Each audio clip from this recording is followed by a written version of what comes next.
Hello everyone and welcome back to Freedom Planet.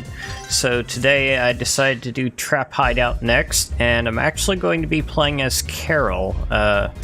When I first started this series, I didn't really know how to play as Carol very well. I did a playthrough as her, I was terrible at her, and now I know some new tricks, so I can do this properly.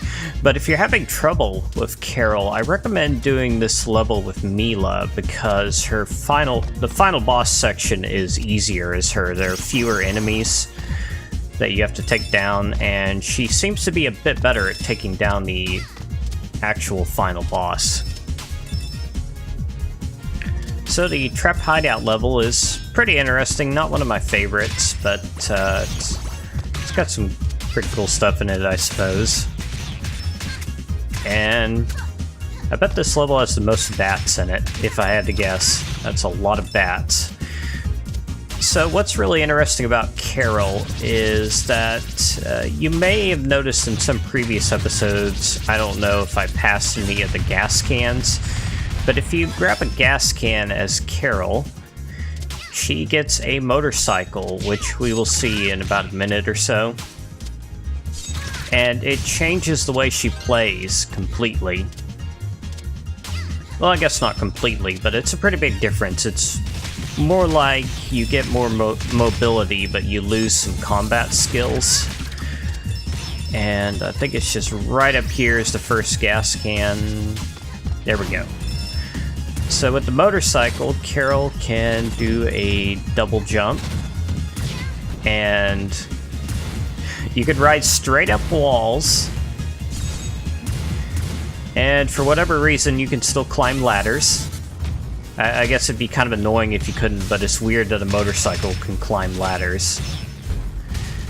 And what else is there? Did I mention the boost? You can press, I think it's what they would call the C button.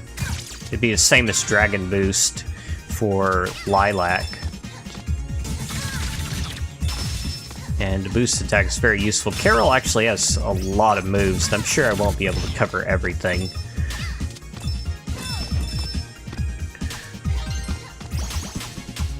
And here I really messed up and fell a long ways down, but that's okay. I still was well under the time for this level, which I believe is 7 minutes. Let me double check that.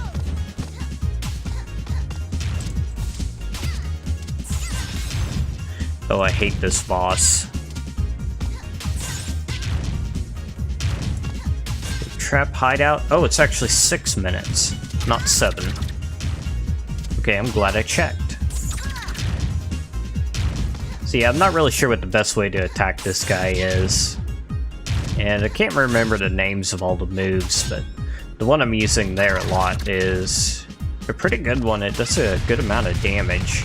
It's a little bit tricky to pull off because you have to be in the air, press the jump button again to do the lunging move, and then press the attack button right after that. Something I don't think I mentioned is it's actually possible to get off of the motorcycle if you don't want to be on it anymore. You can just press down and then jump, and that'll take you off the motorcycle, and you can get back on later. So one technique I've seen, I did watch a speedrun as Carol.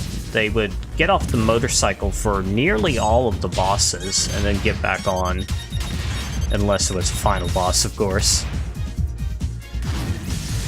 Alright, and we're coming up to end here. So we gotta defeat 99 ninjas, and what I'm doing here is I'm pressing the boost key, which would be, I can't remember what they're called exactly. I think it'd be C and B.